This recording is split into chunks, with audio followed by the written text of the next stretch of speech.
So more than a good job. So, you know, Ari remarked, I spoke on Tisha B'Av. Can everybody see my screen? 1 second. Let me do this. Let me share the screen. Thanks. Okay. So Ari remarked on Tisha B'Av that Jesus is a very popular topic for CSP learners. And it's true. I mean, there's this fascination with Jesus in Jewish culture because obviously he was one of us. But what resulted from his teaching as a Rebbe, right, was very, very different than what most of us are doing, right? So, and the divergence, the sort of parting of the ways between Judaism and Christianity is always fascinating. But there's always this sense that this guy somehow belongs to us. You know the old joke, how do you know Jesus was Jewish? How do you know? He was 30 years old. He lived at home. He went into his father's profession, and his mother thought he was God, right? So, you know, that's how we know Jesus is Jewish. So there's a real there's a sense both of attraction, that is, you know, this dude is one of ours, and repulsion, like, you know, where did this thing end up? How did we end up with what we ended up with? So today I want to focus on the question of Jewish art. And actually, you know, if you've listened to me, I rarely use the term Jewish art. I talk about art made by or for Jews, because very often in pre-modern times, when we talk about what we would call Jewish art, the art itself was manufactured by non-Jews. And it's a fascinating collaboration, of course, between Jewish patrons and the non-Jewish artist or artisan. There's a lot to say about that. But fortunately, this time, we're going to get a chance to talk about modern and postmodern Jewish art, that is art made by Jews, right? So we'll talk a little bit about pre-modern, a little bit about postmodern, but I want to start with a question that's an annoying question that some people get asked when you tell, when one reveals that one works with visual culture as an art historian. Sometimes one is asked this question, which is, what's your favorite painting? What's your favorite painting? So that's not a question I can actually answer, because I am polymorphously perverse. I have a lot of loves in a lot of places. And but I can tell you what my favorite Jewish Jesus painting is, and I'll do that at the end. But I thought I would start with this painting, because while it's not necessarily my favorite Jewish Jesus painting, it is by Marc Chagall. It's his White Crucifixion, 1938, which he painted after a trip back to Europe, and has everything you can imagine, from the weeping patriarchs and matriarchs in heaven to burning synagogues with the Torah scrolls being taken into exile, to Jews being marked as Jews, to the Mapilim, right, the refugees leaving Europe and ending up in Israel, some of them, to the Red Army, to Elijah the prophet with his pekel, his satchel on his back, Jewish ritual objects, Shabbos candles, Torah scrolls, and if that wasn't enough, the crucified Jesus with the titulus up here in Hebrew. I'll explain in a second what that means. Wearing a loincloth made of a talus, Paschall, and you know, in this sort of shaft of light, and the matriarchs and patriarchs, as I said, lamenting in heaven. It's a very Jewish Jesus. It is marked by a variety of Jewish symbols, and then particularly that Jewish text, because, you know, when how many people were crucified by the Romans? Not just one.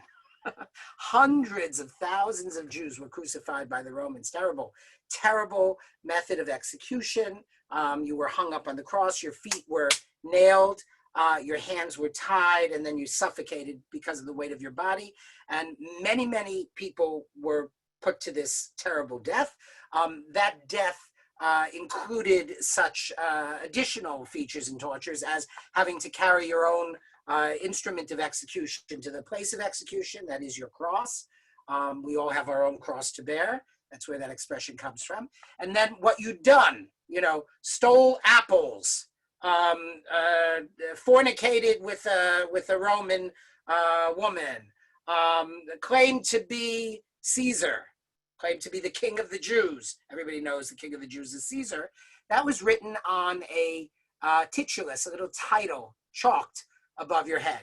And according to the Gospels, Jesus's titulus said, Jesus of Nazareth, King of the Jews, right? So Jesus's crime was insurrection, right? He might have been brought before Jewish tribunals as a person who was in violation of Jewish law, but that's a little iffy. The fact is that Jewish law, as we know it, was in formation at the time of Jesus. So if we have Jesus, quote unquote, violating the Sabbath in public, that's a reflection of later halacha we're talking about, right? Jesus was operating halachically within parameters that were just then developing.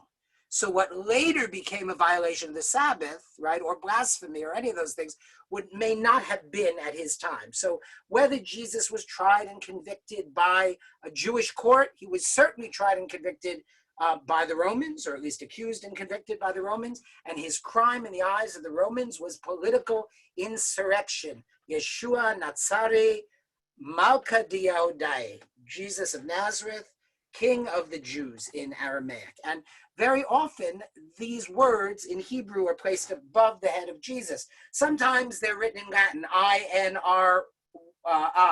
is Jesus Nazarenus Rex Judaeorum, right? But a lot of painters like to show off their erudition by painting in Hebrew letters, and a Jewish painter, why not? So this is a very complex and interesting painting.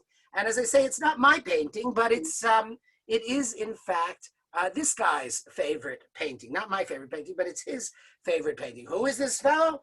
Pope Francis I.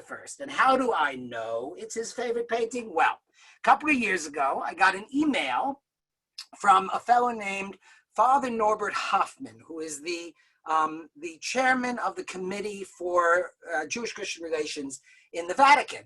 And he said to me, Professor Epstein, I was reading your first book, which was immediately impressive because I thought nobody but my mother had read my first book, but okay. And I see in it that you have this image of the white crucifixion. So this is the first book. And one of the only color images actually in the book is the image of the white crucifixion, which is in, oh, it's not even in color. God, they were cheap, right? Which is in Chicago, okay? And he said, I'm writing you because I happen to know it's Pope Francis's favorite work of art. And I was wondering if you could send a copy of the book to give to the Holy Father. And I said, well, I have one copy left of the book, and I'm not going to give that away, unfortunately. But, you know, I have my newest book, which won a National Jewish Book Award. I said, I'd be glad to give it to the Pope myself if you invite me to the Vatican. And so Hoffman did.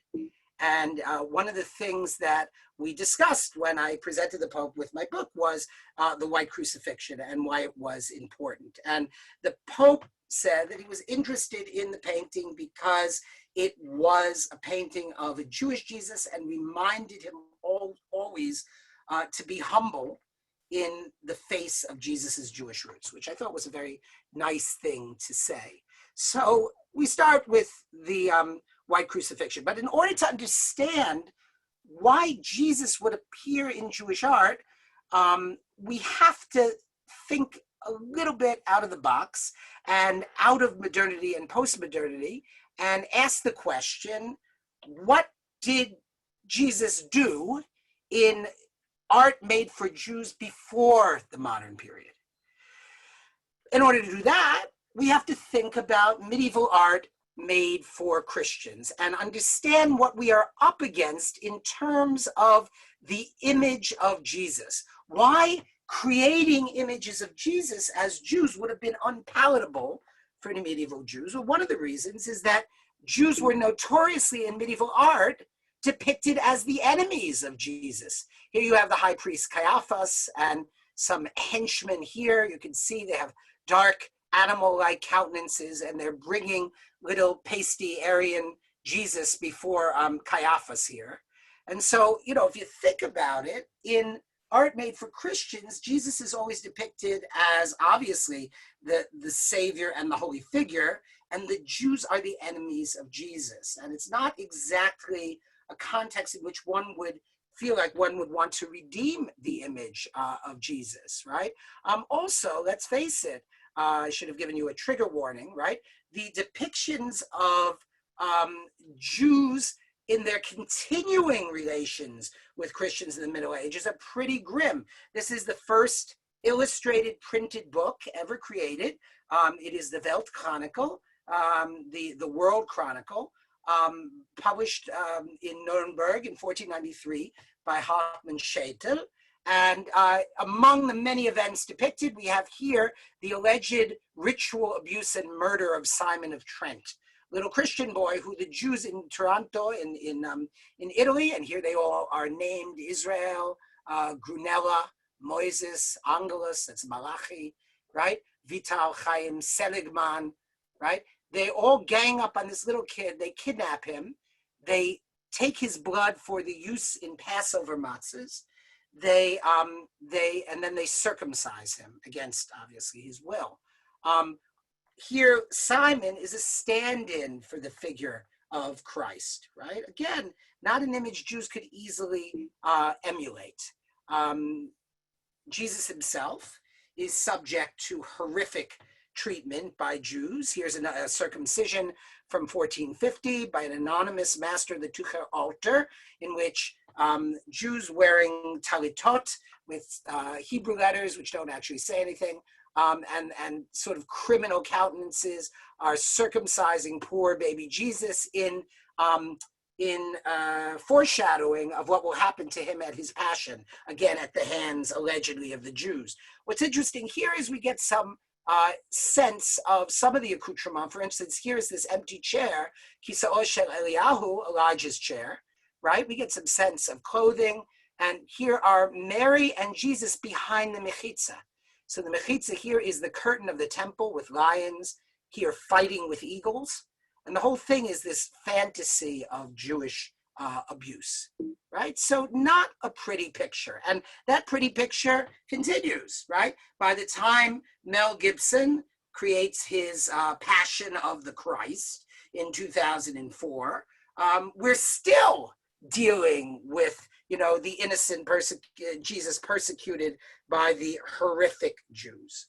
So the history of Jesus in visual art made for Christians, and I kind of hope, I'm sad that the Passion of the Christ was made at all, you know, but it's something that would be more appealing perhaps to Christians and Jews, although I really hope that it's seen by the minimum number of people possible. But this begs the question, where is Jesus in pre-modern, pre-postmodern art made for Jews? And the answer is Jesus who? Right? Remember that old Wendy's commercial from the 80s, right? Where the three little old ladies are looking at the Wendy's hamburger and they're like, where's the beef, right? So, you know, in our case, we could ask, where's the Jesus? Jesus is notably absent in art made for Jews in the pre-modern period. But the thing is, he's not quite, okay? There are echoes of Jesus in pre-modern Jewish art. So, for instance, there's no baby Jesus. We don't find Mary with baby Jesus, but we do find interesting images like this one. This one, if you take a look at it, if you didn't know that this manuscript was a manuscript made for Jews called the Golden Haggadah, made in Barcelona in 1320, you would not know that this image was anything else than the flight into Egypt. Here is Mary, and here is Joseph, and here's, wait a second. Some old dude and a dog, and wait a second, what's that there? There's two little babies. Where's Jesus, right? Well, it's not the flight into Egypt, big art historical big shots, right? In fact, this is a story from the Hebrew Bible, the story in Exodus chapter 4, where Moses returns to Egypt with Zipporah and her two sons.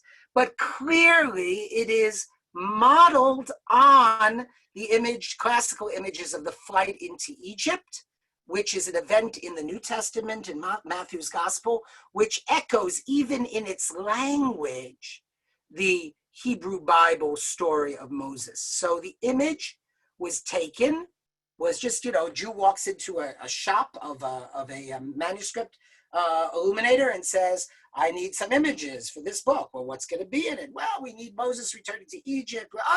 Flight into Egypt. Very good, says the Jew. But take the halos away. We don't do halos. Give us 2 babies. Give Moses a spear. We need an old man to represent Aaron, and give us the Ben Amram family dog. Oh, and that donkey, right? Make him stand up a little bit. Let him look prouder, because after all, this is the donkey that the Messiah will in the future ride upon, according to Midrash, right? So a number of things change, but on the most basic level, this image is a polemic against the singularity of Jesus. There's only one Jesus, right? It can only happen once, right? Zipporah has these 2 babies, and yet she is no less modest and unprepossessing and holy than is Mary, the mother of Jesus, right? So there are equivalencies drawn in which there is a lacuna, there's a missing person, and that missing person is baby Jesus, who's replaced here with Moses' sons, right? You don't have crucifixions in Jewish art, but sometimes you get just a hint of crucifixion. You know, sometimes to make a recipe really good, you need a pinch of salt. Sometimes when we're creating art, we just need a hint of crucifixion. So where would that hint be? Well, this is an interesting image, and if you looked at it immediately, you would say, oh, this is the crucifixion of Jesus. But who is this king and this queen and this other person here and this? But well, this is King Ahasuerus, this is Queen Esther, this is Mordecai, and this is Harbona, the king's servant. And what has just happened is that Esther has said that Haman is a very, very bad genocidal figure, and that the king should kill him. And then it says, Vayislu es Haman al ha'etz, and they hung Haman on the tree, right? The words tree is usually understood by all commentators as a crucifixion. And so it was in art made for medieval Christians, right? So here you have Harbona, who's the good guy who notices the gallows. And here you have Haman being crucified. Very interesting. This is most famously represented by Michelangelo in the Sistine Chapel. So here you have the king who's literally on his bed, because it says that they were reclining on couches. Here you have Esther accusing Haman, and here you have Haman being crucified. He's coming towards us, as you see. Gives Michelangelo a good opportunity to display the human body at a strange angle, which shows off his artistic prowess, right? But definitely the crucified Haman was a thing in Christian art. And so it's not surprising that it appears in Jewish art as well, but in a strange way. There was a tradition in Christian art, and this is an image made for Christians in a book of Hours, of showing Jesus as related to all his ancestors from the so-called Old Testament, and going back to Yishai, Jesse. And this is called the Tree of Jesse. And what you did, as in this very pretty 16th century example, is you show Yishai slumbering at the bottom of a tree, and the tree sort of growing from his chest, but sometimes from his loins, right? And on the tree, all the historical figures from King David onwards and culminating in Jesus. And this is the tree of Jesus's genealogy, demonstrating that Jesus is the promised Messiah of the Jews. Well, when the book of Esther was illustrated in manuscripts made for Jews, Haman and his 10 sons were often hanged on a tree that resembled that tree of Jesse. And so what we see here is Haman leading Mordecai on the horse. Mordecai's Jewish hat is on his back, and on his head is the king's royal crown. He's on the royal horse. And an interesting sequence of events is occurring here. Haman's daughter has been looking out the window and waiting for Mordecai to be leading her father on the horse. And when she sees somebody leading someone with a crown on a horse, she thinks it's Mordecai. So she takes the toilet, the chamber pot, and she empties it on his head. But then she realizes it's her own father. And she jumps from the window, committing suicide, and falls at the foot of this tree where Haman and his sons are eventually hanged. So here you have Jesse and his tree of Jesus's ancestors.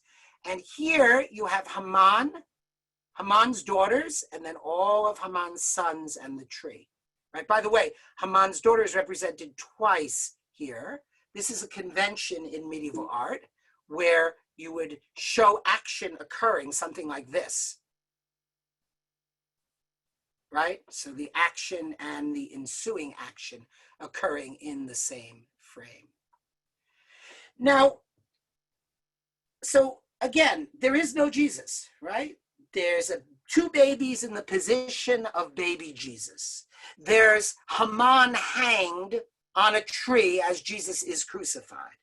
And there are various interesting scenes, particularly in Sephardic manuscripts, of mourning or weeping similar to the weeping over the body of the crucified Jesus, but which in again, the figure of Jesus is replaced. So here is the plague of the firstborn in the Golden Haggadah. And at top, you notice this figure who's the queen of Egypt. She's a mysterious figure, Pharaoh's daughter, perhaps. And here is a woman mourning pietà-like for her deceased child in the plague of the firstborn, which you see at the right here, right? When I say mourning pietà-like, how do I know he's dead? His eyes are closed. That's the convention in medieval art.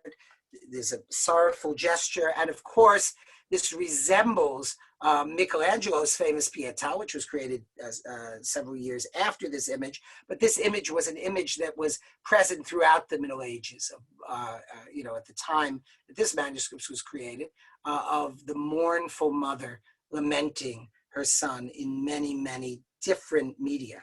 Again, not Jesus. There's a Jesus-shaped gap in all of these paintings, but the surrounding mise en scène, the surrounding accoutrements of the drawing, of the painting, are the same as they would be in a painting of Jesus. So Jesus is the invisible elephant, so to speak, in the room. Now, this is a weird image from the same manuscript, from the same Haggadah, and this shows the plague of the cattle.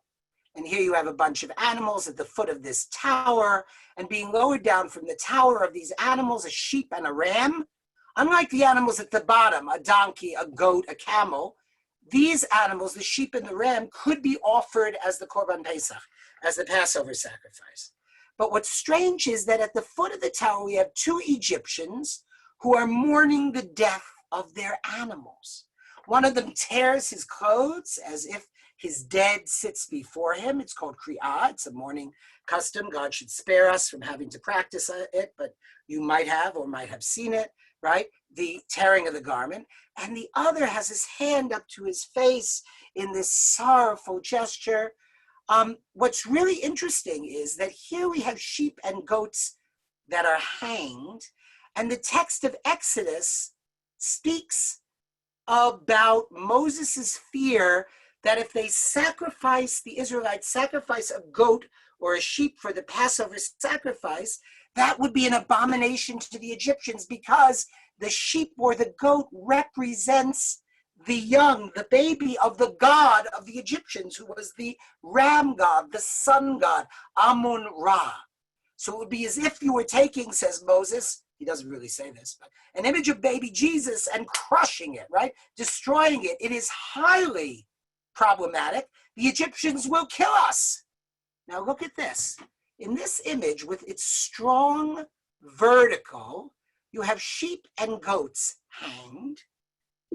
It calls to mind a crucifixion scene with a strong vertical for more than one reason.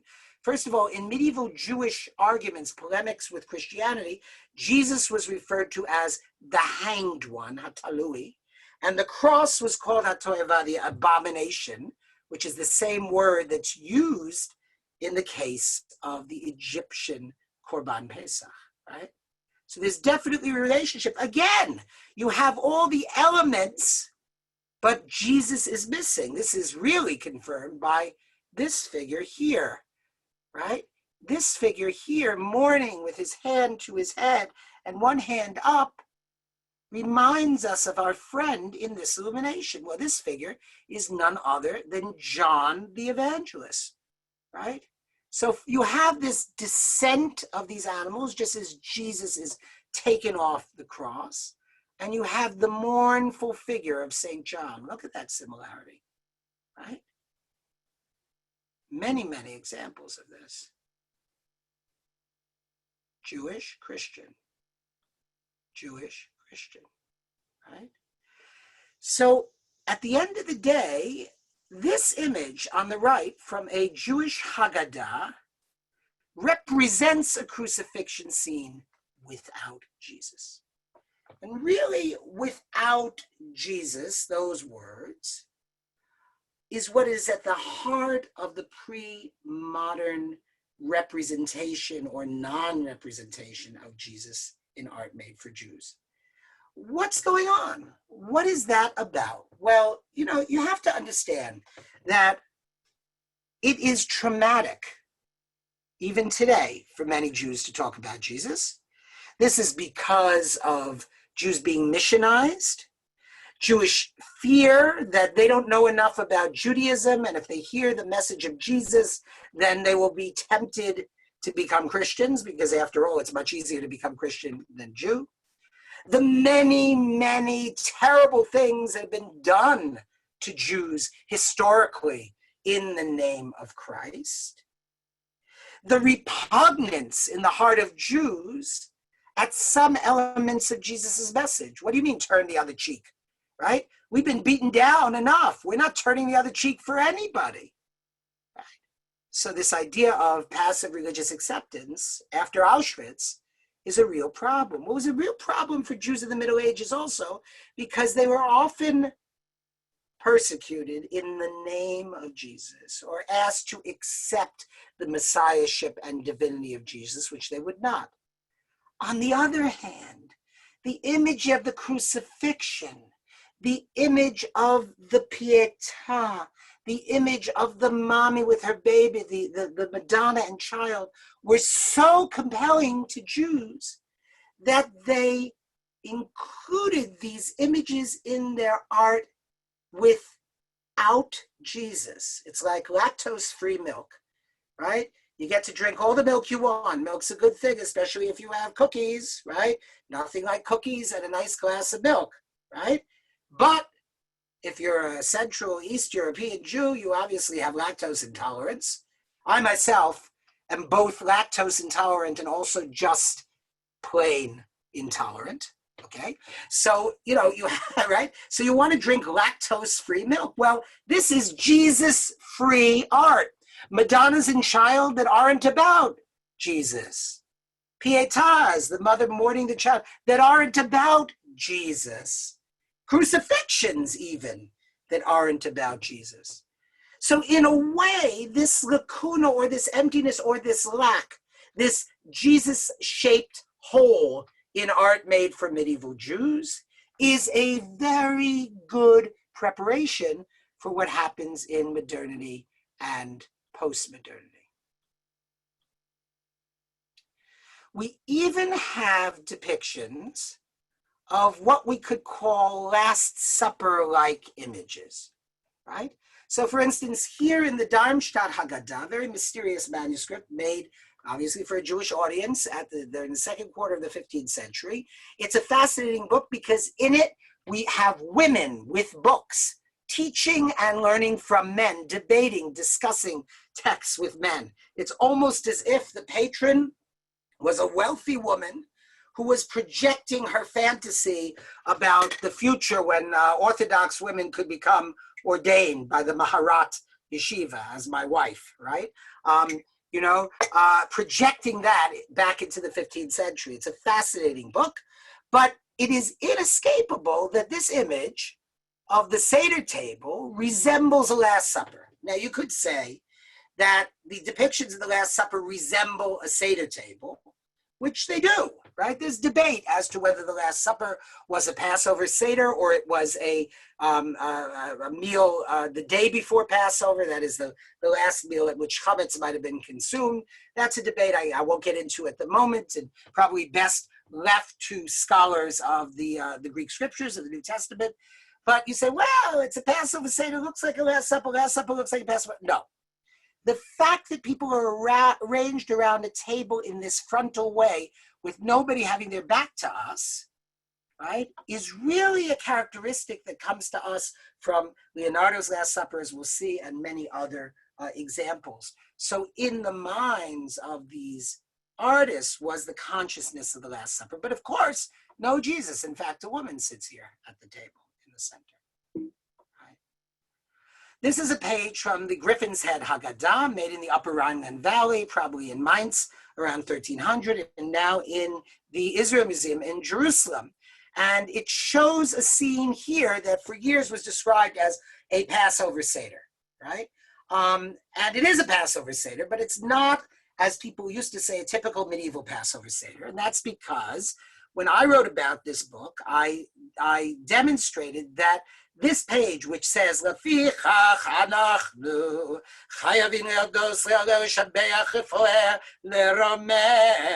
you read it?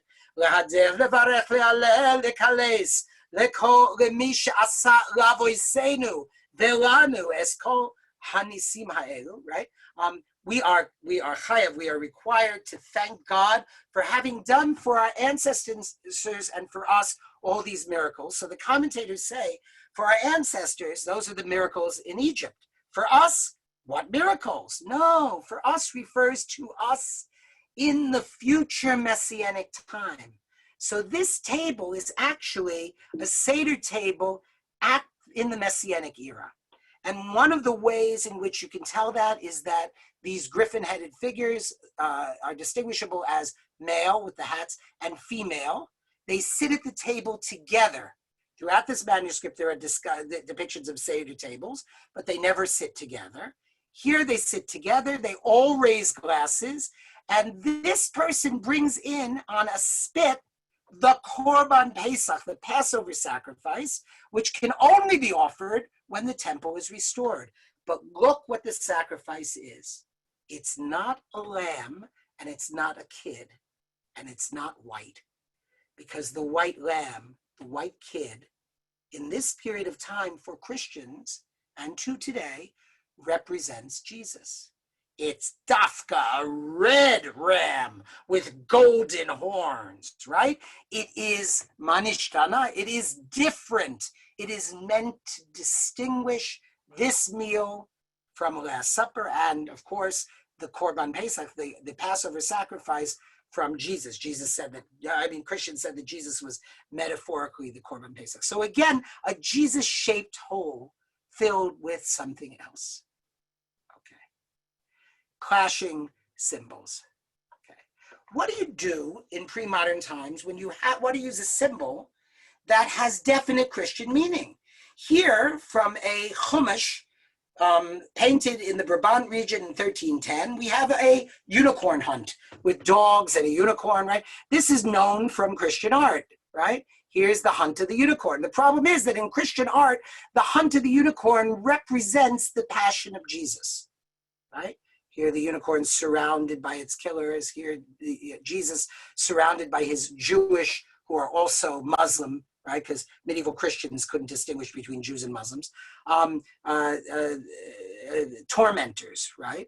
And here the unicorn is brought draped over the horse, right? Here Jesus is taken down from the cross. So this symbol of the unicorn hunt was definitely a symbol of Jesus and his passion and his crucifixion. So when Jews used the unicorn, it had to mean something else. And the unicorn is yet one final symbolic Jesus-shaped hole in pre-modern Jewish art, because in pre-modern Jewish art, the unicorn is a symbol for the Mashiach, but not for Jesus. And that distinction is made clear in various contexts. So, okay, and so to modernity. So to recap, In pre-modernity, there is no Jesus per se in art made for Jews, but the situations in which Jesus was found in the narratives of his life. The baby at the breast, the crucified sufferer, the body taken down from the cross and adored and mourned by family and friends, right? The symbolic Passover sacrifice, the symbol of suffering and passion, all those things are found in Jewish art, reappropriated from Christian art with Jesus removed. What's modernity?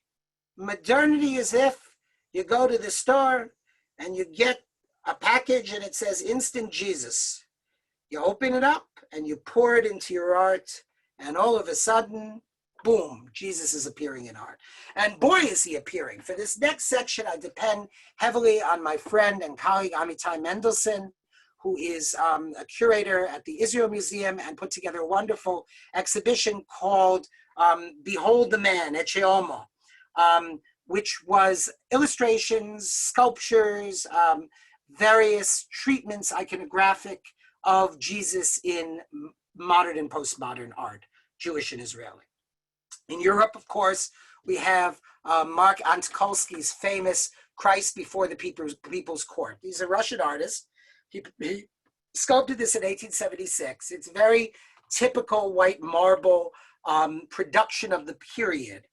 Very often abjected persons, enslaved Africans or captive prisoners of war were depicted in marble, the pathos of the figure. And here Jesus is standing here, and Antikolsky says, I want to show him as a reformer who rebelled against the injustice perpetuated by the Pharisees and the Sadducees. He lived and died as a Jew for the truth and brotherhood.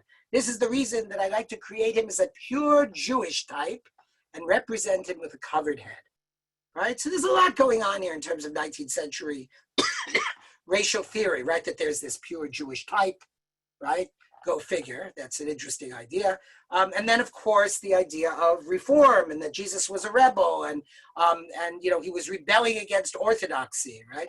Something that scholars of Jesus in the 21st century have had a strong uphill battle to fight against. Jesus was neither any more or any less orthodox than anybody else around him, as I explained. Halacha was in the process of development, and he placed certain emphases and priorities on certain things and less on other things, and very much actually in tune with what the rabbis would eventually develop, but in some ways not. But a whole-scale rebel, no. The Gospels needed to create him as an enemy, so to speak, of the Jews. Actually, you know, I always say to my students, because I teach the New Testament course at Vassar, so I teach a course called, it used to be, when I came to Vassar 30 years ago, it was taught by a guy who was a retired Protestant minister, or maybe a defrocked Protestant minister, and he called it Jesus Christ and the Holy Gospels. And the title of my course, it's called, this is literally the title, Something Like 100 Gospels and the Confused, Conflicted Life of Jesus. By which I mean to emphasize that the 4 Gospels that got distilled into the New Testament were only 4, perhaps 100 or more, right? Different accounts of Jesus, all from early period and some from later periods. And that Jesus's life, if you read the scholarship on it, of course, Jesus's life itself was not confused or conflicted in any way. It was just a human life, the way human lives tend to be, right? But scholarship can put you in a dither about who this Jesus character was. This course is very, very popular among students. And one of the first questions I ask the students is, who killed Jesus? Who killed Jesus? And nobody wants to answer, because they know that the Catholic Church says that the Jews didn't kill Jesus, right? Since the Second Vatican Council in the 60s. The Jews are exonerated of the death of Jesus. But they know that Christian culture for a long time has talked about Jews as Christ killers. So they don't want to give that answer. So I give them the answer. I say, who killed Jesus? I said, well, let's be more accurate. Let's say, who wanted Jesus dead? Who turned Jesus into the Roman authorities, who were, after all, the only people who could kill him? And I pause dramatically and I say, the Jews. Students are shocked, right? How can I say, even if it's true, how can I say that aloud? And I say, are you shocked? Nobody answers. Students are very, very cautious about not wanting to say the wrong thing nowadays. I say, you know why? You know why the Jews did it? They're like, why? I'm like, because there were no Inuits. Like, what? What do you mean, Professor Epstein? There were no Inuits. The story of Jesus is an entirely Jewish story. All the actors in the story are Jewish. All the settings of the story are Jewish, right? In the Hebrew Bible, it takes us a long time to get to Jews. Abraham is a Hebrew. Moses is an Israelite.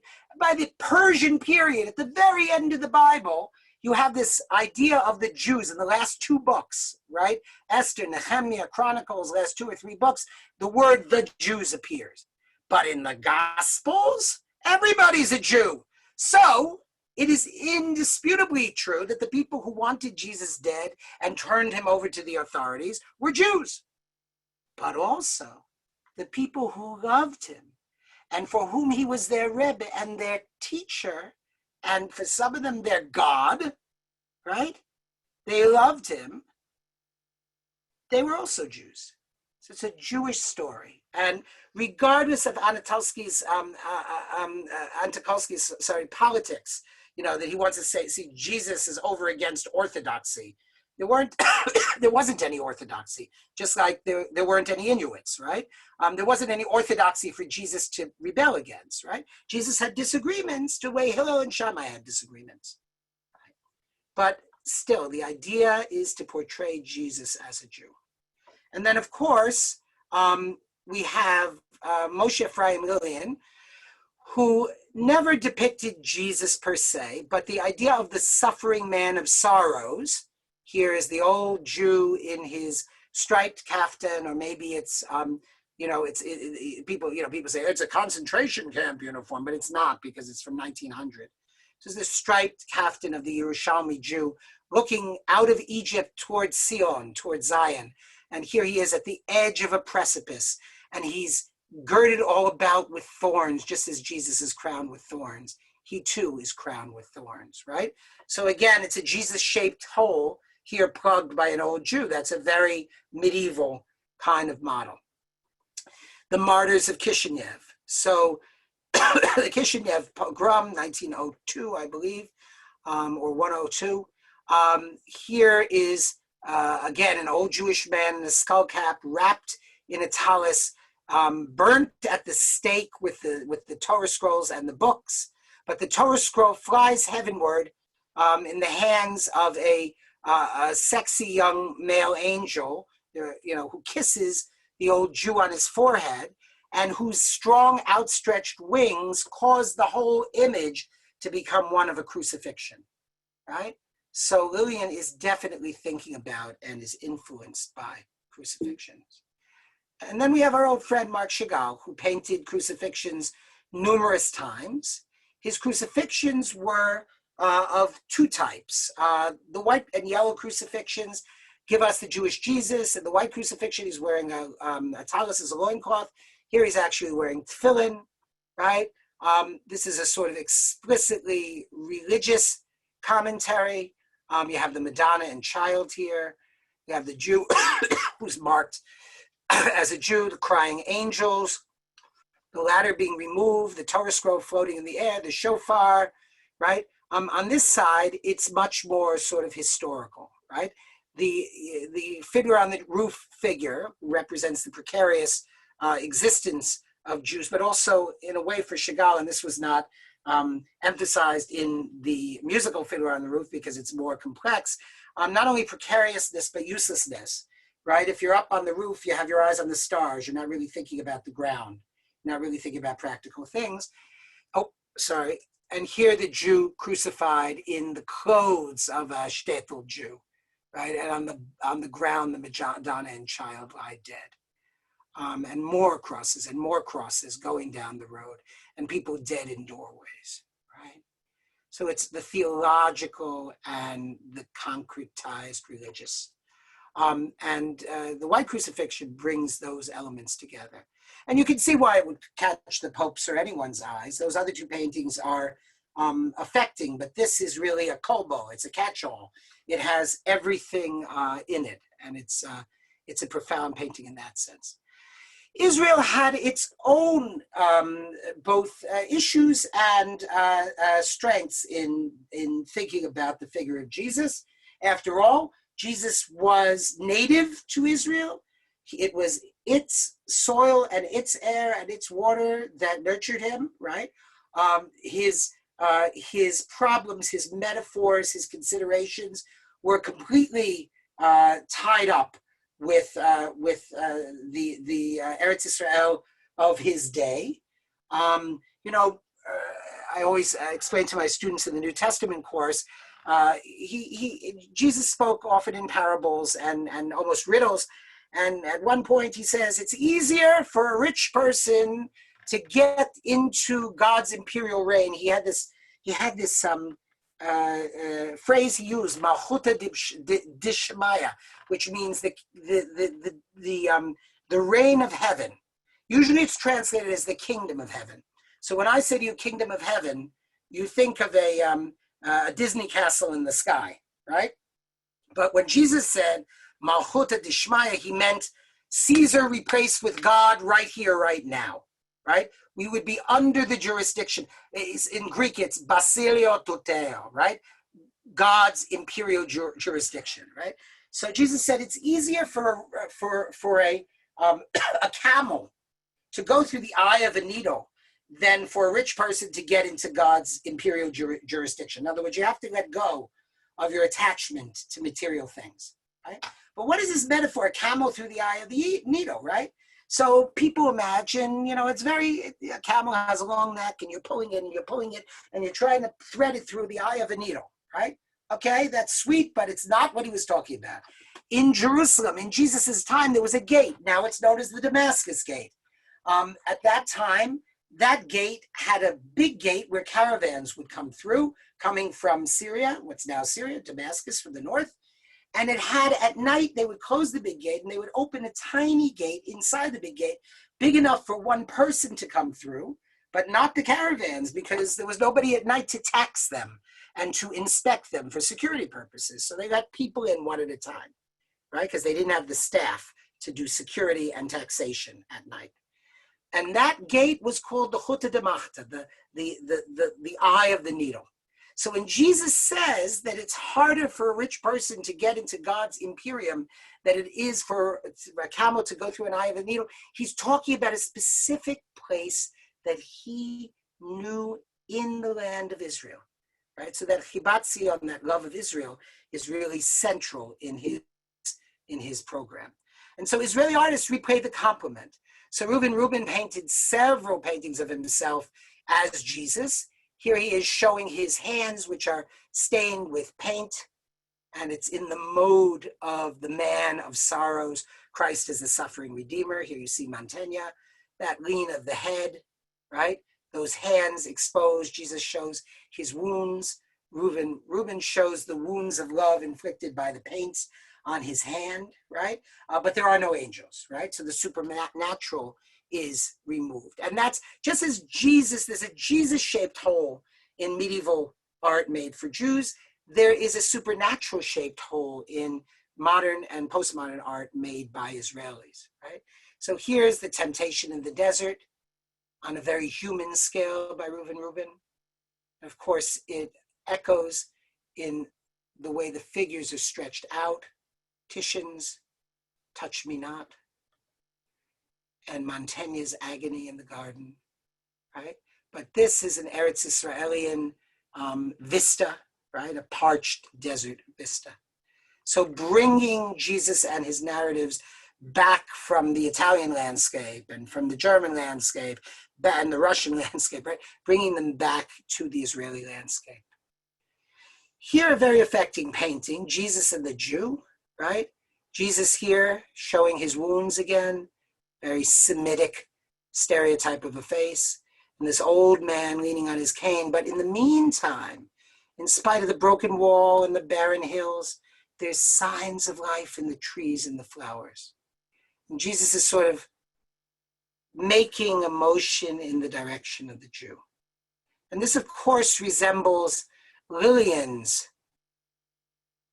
abjected Jew on the Fifth Zionist Congress postcard, where the angel points the way toward the life of the chalutz, of the settler, the farmer in Eretz Israel, in a way that hasn't happened. And we wonder what will happen. Will Jesus reach out his hand and try to comfort this man? How will Jesus comfort him? Will he point, since he is resurrected here, will he point to the resurrection of nature in the springtime and the new farming culture of Eretz Israel, right? We don't know. That moment is only adumbrated, hinted at, but not shown, right?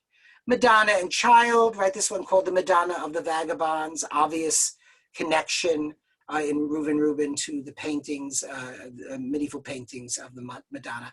And this one I like particularly because it is in his cheerier period, and it's called First Seder in Jerusalem, and you have a variety of ethnic types and types in society, the soldier and the chassid, the Yemenite Jews, African Jews, East European Jews, the old city of Jerusalem. Reuben himself with his grandchild here at the Seder, and sitting quietly on this side of the table is our old friend Jesus, right? Who is now part of this Benetton ad picture of Judaism in Jerusalem in the 50s. It's quite optimistic, but it's also it has a certain charm.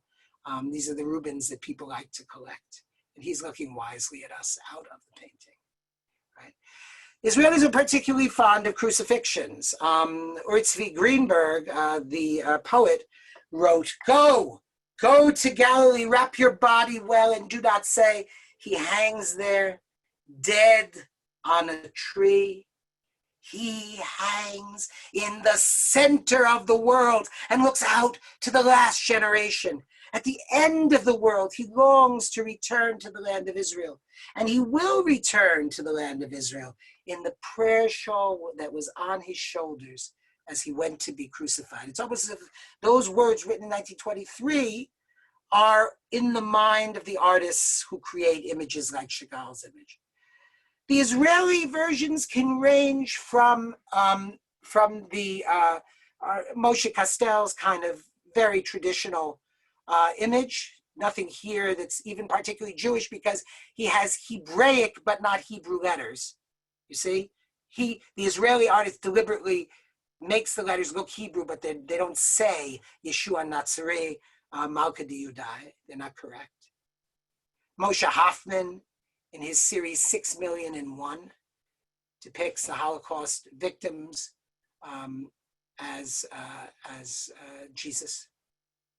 And then Tumarkin, Yigael Tumarkin, was very much into this theme, very much basing himself on the peculiar and tortured image of Jesus by the artist called Matthias Grunewald, the Issenheim altarpiece. It's a masterpiece of pain and suffering. And what Tumarkin often does is show us, this is called Mita Mishuna, which means either strange bed or strange death. He takes an army cot, right? And he turns it into a symbol of the cross and the crucifixion. And this is something that happens very often in Israeli art, regardless of the political inclination of the artist. The idea that the soldier will have to suffer and die for his or her country is a very, very profound one. And the soldier as the new suffering servant. And he actually does an homage to Grunewald. You can see here the parameters of that famous painting. This image is called Eke Homo, which means behold the man. And it consists of a cross with a variety of casts of the faces of soldiers, civilians, and then the casts of animal body parts. It's about brutality. It's about ugliness. It's about the pain of the necessity of dying for your country. Moshe Gershoni has this image. It says Sham. It is a crucifix essentially, but it incorporates the yellow star, and it says Shenemar Lishaken Shemo Sham, as it says to enshrine God's name there, right? And the Sham is distinct from Po. Po is Eretz Israel, Po is the land of Israel, the state of Israel. Sham is Europe, and this is a sort of memorial to Europe, to the crucifixion, so to speak, of Jews during the Holocaust. Of course, Israeli art utilizes the image of Jesus as one of sacrifice, and it is political. So Kadishman is famous for portraying the goat, but the goat here with its ears resembles Jesus with his beard in the famous painting of the Mendelian, and incorporates the idea of the sacrificial goat, right? So the sacrificial goat is de-Jesusified, but becomes this symbol for Kadishman of the land of Israel and its producing of the suffering sacrifice. Moti Mizrahi was an Israeli artist who was disabled, and he walked the Via Dolorosa in Jerusalem on his crutches with a large black and white photograph of his own face on his back. And this echoes the famous story of Jesus' healing of the paralytic at Kfar Nachum. He tells the guy, take up your cot and go. And the guy who previously couldn't walk picks it up and goes. And Moti Mizrahi's emphasis here in walking the Via Dolorosa, the path that Jesus walked to his crucifixion, was that we are our own salvation, right? We are the only ones who can conquer our own disabilities. Efrat Natan has a more recent work, 1979, Golgotha, which brings to mind the three crucified, the good thief, the bad thief, and Jesus during the crucifixion. But here has the t-shirts of workers on top of their brooms and squeegees. And she's making a comment about social inequities. It may also be about race, and it may also be about status of Arab Israelis as workers. She leaves that up to the viewer, but it certainly represents the worker as someone who is suffering at the hands of the establishment. And then blatantly political images such as Mika Kirshner's Aisha Accord at the Khan Yunis refugee camp, a Madonna and child very deliberately lit in the same way. And he's urging us to think about responsibility. Is it the Israelis who drive the Palestinians to refugee camps? Is it the Palestinians whose own political stubbornness confines them there? And what are the tragic consequences? And then, of course, the very famous Leonardo Last Supper, which was most famously reproduced by Adi Ness in his series Soldiers. What's interesting about Adi Ness, you might have heard him speak, he never gave anything titles, right? They're all untitled, but you have this image of the soldiers at perhaps maybe their last meal before they go on an operation, right? And the Jesus figure is sitting in the center, and he's sort of looking out at us. And it's and there's a sort of profound look into normalcy on the one hand, but also into the face of potential death. And lahavdil l'chaim, to separate us for life, we have the famous illustration, the famous photograph of the camping, the last camping supper that Ari gave me from one of the famous CSP journeys. So the image of Leonardo's Last Supper is easily parodyable. There's a wonderful book by Leo Steinberg. Leo Steinberg is the author of a book called The Sexuality of Christ in Renaissance Art and Modern Oblivion. We call it in my religion, art, and politics course the Jesus Penis book. And it's all about Jesus and his maleness, let's say. He wrote another book called Leonardo's Interminable Last Supper, in which he begins with the image of the Last Supper and eventually gets to billboards and velvet paintings and other fascinating, less high art, but interesting configurations of the Last Supper. But the Last Supper, with all its implications, is important for Adi Ness. Here's an artist called Eretz Israeli, where the tarred and feathered victim and it's unclear who the victim is Israeli, is Palestinian, not clear, right? Is in his mother's hands as a pietà, and once again evokes that image. And a deposition, right? So very, very often Israeli artists will echo classical art in their productions. Michal Hyman's Domino, number 4, and this says Salam lo yadua, photographer unknown, right? But the image is clearly meant to echo the removal of Jesus from the cross, and it is about protests and their aftermath, right? And the idea of the giving up of the self for the salvation of the nation. And then there are alternatives and stand-ins, right?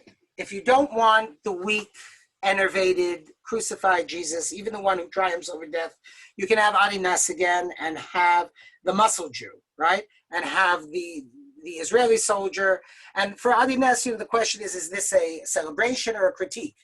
And he leaves it ambiguous so that you can choose your political stance. But this fellow is, in a way, the anti-Jesus, right? To ask again, what's your favorite painting? I would say that my favorite Jewish Jesus painting, and I'll close with this, is this. Some of you have seen this before. Some of you have studied it with me before. It's Maritzi Gottlieb's Jews Praying in Their Synagogue on Yom Kippur. And you might say to yourself, where is Jesus here? Well, Jesus is not here, but there is definitely a Jesus-shaped hole. You see, this painting, which looks nostalgic, is actually an indictment of the community. The fellow here in the colored robe is Maritzi Gottlieb himself, the artist. He was in love with this woman, who the mechitza is drawn behind these figures so we can see the women, whose sister here, evil one, told her mother that he, the artist, was pasnisht, was not appropriate to marry the daughter because he's an artist after all. So Gottlieb painted this painting, and on the painting, he inscribed the Torah scroll to the immortal soul, to the memory of the immortal soul of Maritzi Gottlieb, the painter, and it gives a date. And he went out in the rain without a hat, and you know what happens, right? He caught pneumonia and he died. And this was the last painting he painted. So this figure is not dressed the way we'd expect a figure in a kittel on Yom Kippur. You'd expect a white kittel. It is a coat of many colors, and he represents Joseph, right? He of the coat of many colors, but also the artist, but also Jesus, because Joseph himself in Christian art represents Jesus betrayed by his people. The woman he loved, here's the Torah scroll, held by a blind old man on the left shoulder, the shoulder of death, not the right shoulder, right? Gottlieb, to prove my point, was very interested in Jesus. He painted several paintings, including Christ preaching at Kfar Nachum. And what's interesting to me about these paintings is not only Jesus with his tzitzis, et cetera, and his little halo, but the people, how the people look. Traditionally, in Christian art, Jesus's adversaries or interlocutors, besides his parents, who look fairly normal, look really scary or ugly. We went over this on Tisha B'Av, or deformed or obese or skinny, or this old rabbi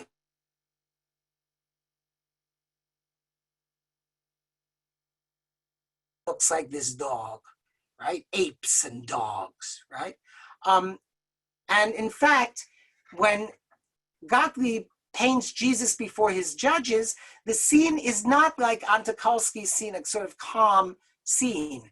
You have these sort of, not hideous, but unsavory figures. And the sense that you have very much is that Jesus is the other, the adversary, the answer. And so when I look at this painting, I count it among Gottlieb's Jesus paintings.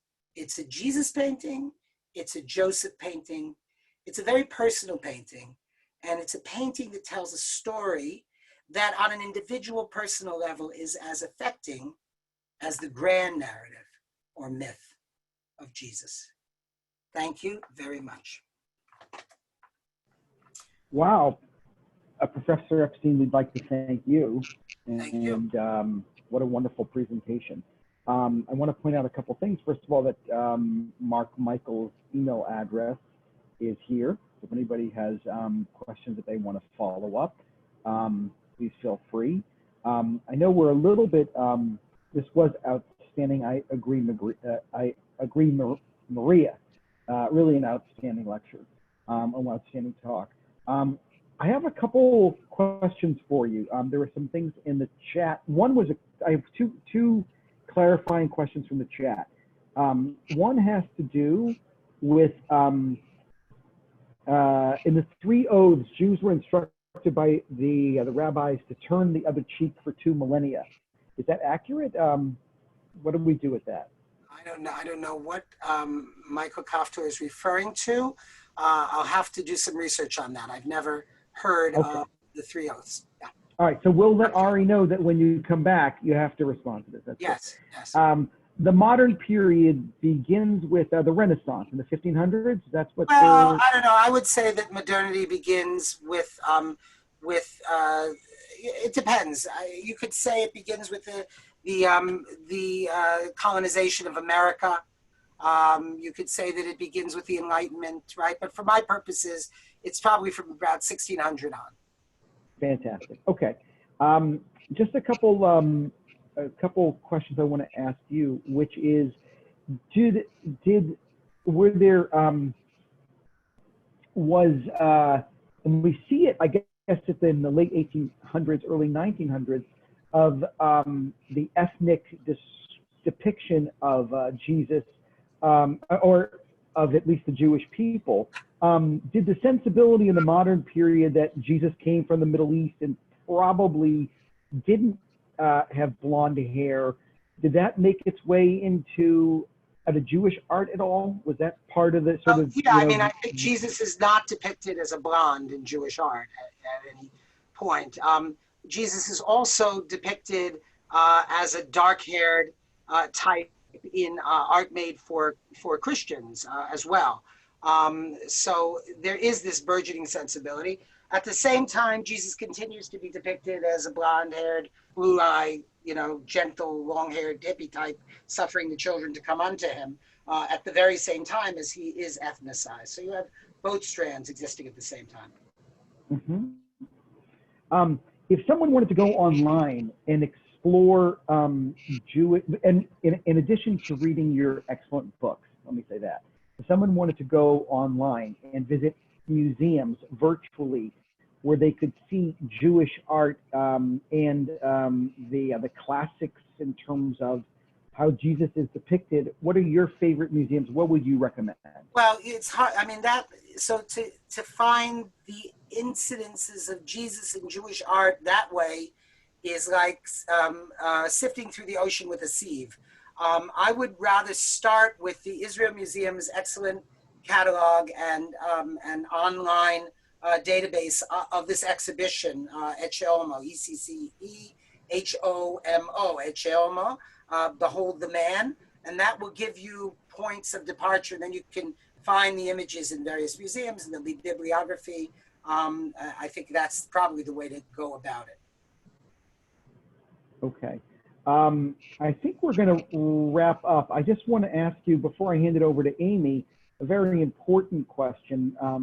For those of you who know, CSP has a new hat. It's its 20th anniversary. And I just want to get your personal opinion.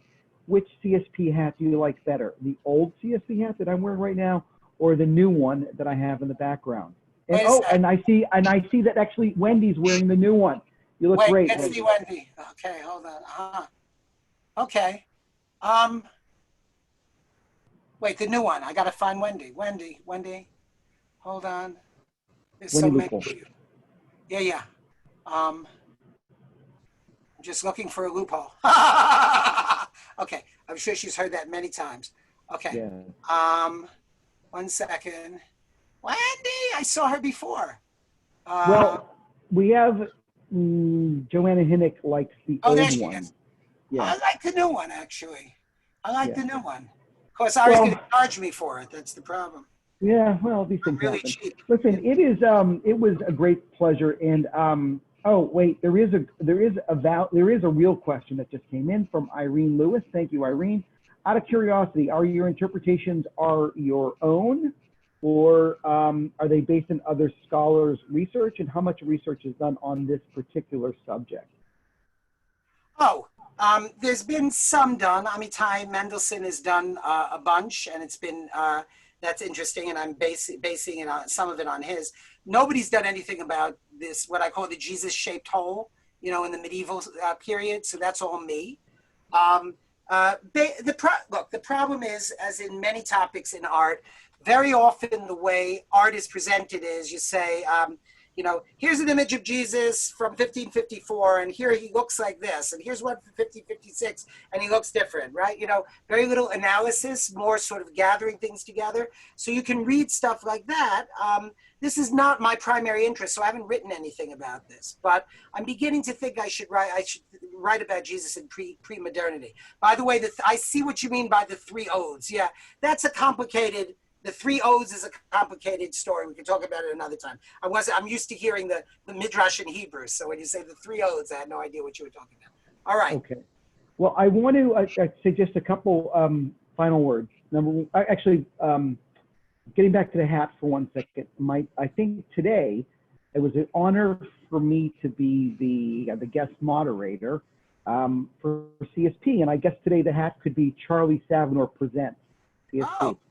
Yeah, that's one interpretation. So we want to thank you for an enlightening lecture. It's always a pleasure, and also for opening our eyes to seeing things in a new way. That which we take for granted, you always give us an edifying opportunity to expand our understanding of the world. Charlie, thank you so much. And it's so great to be with CSP people, because CSP people are the best people. They're very diverse, a lot of different opinions. They're very thoughtful. It is really, really an honor and a pleasure to be here.